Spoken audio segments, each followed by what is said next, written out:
अभी तो आई है तू और तुरंत जाने की बात कर रही है। 10 मिनट और रुक जाना। कुलदीप ने निर्मल से मनोहार किया। तुझे तो बस हर काम में 10 मिनट कहने की आदत है। 2 घंटे हो गए निकले हुए घर से। माँ बाबूजी पूछेंगे तो क्या बताऊंगी? निर्मल ने कुलदीप पर बरसते हुए कहा। तू अपने बाप से डरती काहे को है? बाप ही है तेरा, लादेन नहीं। होए खोते दे पुत्तर, अगर मेरे बाप को उल्टा सीधा कहा ना तो जुबान खींच लूंगी। डर गया मैं। अब तो गुस्सा थूक दे। नहीं कहूंगा आपसे कुछ लादेन को। मुझे तुझसे बात ही नहीं करनी। जा रही हूं मैं। ओए सुन तो निम्मो। कहाँ जा रही है? निम्मो सुनना, क्यों गुस्सा कर रही है? मुझे तुझसे कोई बात नहीं करनी, बोला ना। नहीं करनी तो नहीं करनी। सुनना, थूक दे गुस्सा। वैसे भी 3 दिन बाद मेरी तैनाती है। मैं जा रहा हूं। फिर मैं तेरे को परेशान नहीं करने आऊंगा। तो जा ना। मेरे को क्या सुना रहा है? वैसे भी तेरे जाने ना जाने से मेरे को कोई फर्क नहीं पड़ने वाला। ठीक है, कोई बात नहीं, ना पड़े फर्क। लेकिन अगर चले जाएंगे हम बिना कुछ कहे तो तुम क्या करोगे जो हम ना रहे? चुप कर। ये क्या बात कर रहा है? निम्मो कुलदीप के मुंह पर उंगली रखते हुए बोली। मर जाऊंगी मैं जो दोबारा ऐसी बात की तो। निम्मो लगभग रोने लगी थी। अच्छा नहीं करता, अब चुप हो जा। कब तक आओगे जाने के बाद? जब सरकार छुट्टी देगी। याद करोगे ना मुझे? कभी नहीं। मार दूंगी तुम्हें अगर याद न किया तो। याद उन्हें करते हैं जिन्हें हम कभी भूलते हैं। तुम तो मेरे रूह में समाई हो। कहते हुए कुलदीप ने निर्मल को गले लगा लिया। कुलदीप और निम्मो एक ही गांव के थे और साथ बड़े हुए थे। कुलदीप और निम्मो के बाबूजी बहुत अच्छे मित्र थे। जहां कुलदीप के बाबूजी सेना में हवलदार थे और अपने इकलौते बेटे को भी सेना में ही भेजना चाहते थे, वहीं निम्मो के पिताजी और पिताओं की तरह जल्दी से निम्मो की शादी निपटाकर आराम से अपना बुढ़ापा सफल बनाना चाहते थे। दोनों के घर वालों को जरा भी अंदाजा नहीं था कि इन दोनों के बीच प्रेम पल रहा है। 3 दिन बाद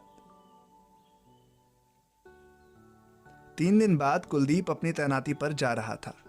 कुलदीप के बाबूजी छुट्टी लेकर अपने बेटे को विदा करने के लिए आए थे। स्टेशन पर कुलदीप के बाबूजी, माँ, निम्मो के बाबूजी, माँ और निम्मो आई थी कुलदीप को छोड़ने के लिए।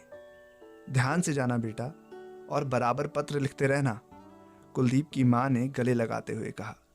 जी माँ। निम्मो तब तक ट्रेन को देखती रही जब तक वो उसकी आंखों से ओझल ना हो गई, और फिर कुलदीप के जाने के बाद बहुत रोई थी, अपनी माँ के आंचल में मुंह डालकर। कहते हैं ना, इश्क और मुश्क छिपाए नहीं छिपते। एक दिन कुलदीप का भेजा हुआ कोई प्रेम पत्र निम्मो की माँ के हाथ लग गया। क्या तू कुलदीप से प्रेम करती है?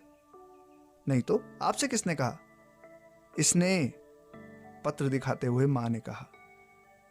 हाँ माँ, करती हूँ, निम्मो शर्माते हुए बोली और बाबूजी से बात करने को कहा।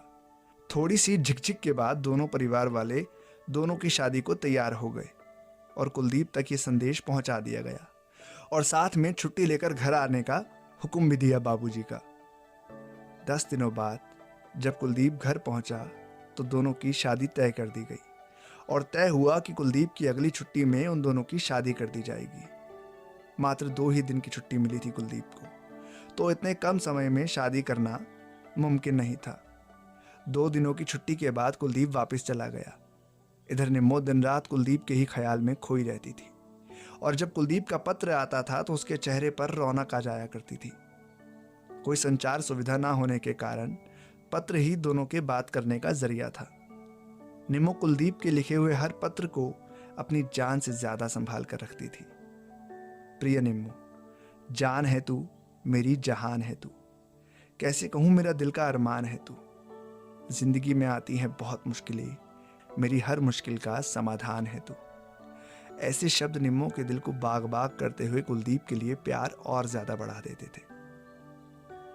कुछ दिनों बाद, प्रिय निम्मो, मेरा तबादला कश्मीर हो गया, जहां पर बहुत तनाव है और सेना को बहुत मुस्तैद रहना पड़ता है। वहां खाने खाने की भी फुर्सत नहीं मिलती। तो हो सकता है कि मैं तुम्हें लगातार पत्र ना लिख पाऊं, लेकिन मौका मिलते ही मैं तुम्हें पत्र लिखकर जरूर भेजूंगा। माँ बाबूजी को मेरा प्रणाम कहना और मेरी माँ का भी ख्याल रखना। बाबूजी के वापस जाने के बाद वो अकेली रह गई है। तुम्हारा कुलदीप। तनाव और नहीं लिख पाऊंगा जैसे शब्दों ने निम्मो के दिल को बेचैन कर दिया। उस पत्र को सीने से लगाकर खूब रोई थी निम्मो। उसके आंसू के सैलाब ने सबको बेचैन कर दिया था। आज करवा चौथ है और निम्मो ने भी सासू माँ और माँ की तरह अपने पति की लंबी उम्र के लिए व्रत रखा है। सुबह से बस कुलदीप को याद कर करके बेचैन हो रही है। क्या हुआ, तू इतनी बेचैन क्यों है? माँ ने निम्मो से पूछा। कुछ नहीं माँ, कुलदीप की याद आ रही है। माँ के इतना कहते ही निम्मो की आंखों के आंसुओं की झड़ी लग गई। पूरे 6 महीने हो गए थे, ना ही कुलदीप का पत्र उसके पास आया था, ना ही कुलदीप की माँ के पास। उधर सीमा पर, hello alpha Charlie, over. Hello control room, over. Sir, हमारी आतंकियों से मुठभेड़ हुई है। हमारे कई जवान शहीद हुए हैं। हमने आतंकियों को मार दिया है और कुछ जवान हमारे बहुत ही जख्मी हालत में हैं। कृपया मेडिकल। कहते हुए नायक कुलदीप सिंह का सिर दूसरी तरफ लटक गया। चंद घंटों के बाद मेडिकल टीम घायल सिपाहियों के इलाज में लगी हुई है। नायक कुलदीप सिंह ने वीरता का परिचय दिया और अपने साथियों की जान बचाते हुए वो खुद शहीद हो गए। गांव में कुलदीप की मां को एक तार मिला कि कुलदीप आ रहा है, लेकिन जिंदा नहीं, एक शहीद बनकर। वज्रपात टूट पड़ा था, लेकिन एक सैनिक की तरह उसकी मां भी बहुत हिम्मती होती है।